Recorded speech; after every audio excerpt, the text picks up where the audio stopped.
There was a silence in the land, the kind that trembles in the hearts of men when peace is so still, it feels like the calm before a storm. Jacob had settled in the land of Shechem. His family, weary from journeys, was finally resting. His daughter Dinah, curious and growing, stepped into womanhood with the wide-eyed wonder only the young possess. The land seemed safe, the fields open, the air soft with the sense of harvest and new beginnings. But the world is never as quiet as it seems. Beneath beauty lies danger, and innocence, when exposed, can attract darkness. Dinah, the daughter of Leah, wandered out to meet the women of the land. She was curious, she was strong, but she was also seen, watched, desired. Shechem, the son of Hamor, a prince of the land, saw her. In a moment that blurred lust with love, desire overtook decency. He took Dinah, defiled her, and then spoke sweet words to soothe what had already been broken. He said he loved her. He asked his father to arrange marriage. But what is love that begins with violation? What is honor when it is drenched in the tears of the violated? The news reached Jacob. A father's heart cracked open, not in rage at first, but in silence. He waited. His sons were in the field. And Jacob knew, as every father does, that telling them would unleash a fury even the heavens would hesitate to contain.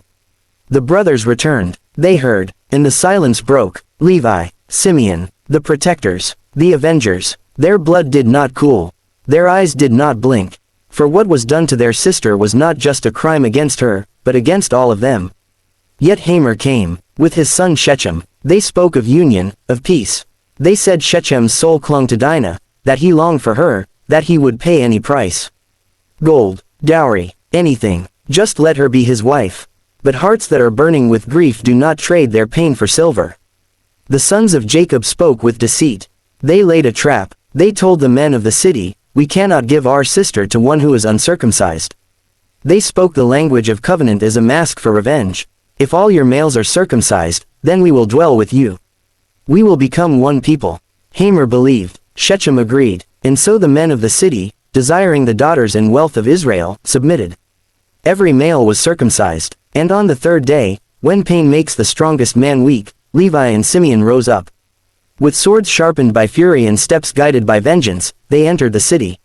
Every male fell. No mercy, no delay. Shechem, Hamor, their blood stained the ground. And then, they brought Dinah home. It did not end there. The other brothers joined. They took livestock, wealth, women, children. The city was looted. Wrath had opened its mouth and swallowed everything. Jacob was horrified, not by the justice, but by the weight of the consequences. He feared the neighboring tribes. He feared retaliation. He saw the fragile line between justice and destruction had been crossed. "You have brought trouble on me," he told them.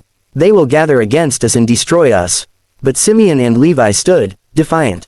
They asked no question. They offered no apology. Their words were simple and final. "Should he treat our sister like a prostitute?" This chapter is not one of clean morals or simple lessons. It is raw, it is uncomfortable, but it is real. It reflects a world that does not always work in black and white. It is a reflection of the cost of violation, of the complexities of justice, of the depths of human emotion. Dinah's voice is silent in this chapter, but her presence is thunderous. She is not forgotten. She is the spark that reveals the fire burning beneath the surface of family, honor, and vengeance. Her pain echoes through time, as does the reaction of her brothers. Their actions are not held up as noble by the text, but they are not dismissed either. It is a picture of what happens when love and rage hold hands. There is something hauntingly familiar about this story. In every era, there are Dinahs, innocents who suffer, and there are always those who respond. Some with wisdom, some with wrath, some with silence, and some with sword. This story forces us to look at ourselves. Are we like Jacob, silent when we should speak? Are we like Simeon and Levi, acting before thinking? Are we like the men of Shechem, trying to make peace after committing pain? It's not easy to sit with these emotions. There is fear here. What if the ones we love suffer? Are we strong enough to protect them? What would we do if we were in Jacob's shoes or Levi's or Dinah's? And yet, there is also hope. Because in this chapter, though stained by blood, there is the beginning of a conversation about boundaries, about covenant, about what it means to be people set apart. Israel is not like the nations. Their standards are higher. Their pain is deeper. Their choices must carry more weight. The God of Jacob, the God who sees, who knows, who records every tear, is not absent. Even when he is not mentioned, His justice and mercy are always close. There is something sobering about that even when man fails, heaven watches. The urgency of this message is not just to read, but to feel. To allow the reality of brokenness to stir something inside. To remind us that truth is not always neat. That healing often comes through tension. That faith is not about avoiding pain, but enduring through it. Genesis 34 is not just about a historical moment. It is a mirror. It is a challenge. It is a whisper in the ears of those who have ever been hurt, who have ever wanted to retaliate, who have ever feared what comes next. It says, "You are not alone. Your pain is not invisible. Your questions are not meaningless." In a world that often numbs itself with entertainment, distraction, and noise, this chapter calls us to stop. To listen, to feel, to consider what we would do if justice depended on us. To wonder if vengeance truly brings peace. And to remember that our actions ripple beyond our intentions. This is not a message of condemnation. It is a call to wisdom.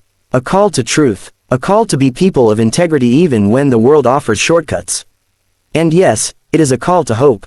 Because even in the darkest of chapters, the story continues. Redemption is still coming. Grace is still being written. And God is not done yet. So if this message stirred something in you, if it made you think deeper, feel stronger, or understand the Bible in a way you never have before, then know that this is just the beginning. The book of Genesis is a journey of beginnings, of failures, of restoration. And chapter 34 is one of its most powerful turning points. Thank you for watching this deeply emotional and raw story on Shining Truths. We are here to explore the Bible not with surface-level answers, but with depth, honesty, and heart. If you felt something today, if this story opened your eyes to God's Word in a new light, then I invite you to subscribe to our channel. Share this message, be part of this journey. The truth is shining, and you are part of it.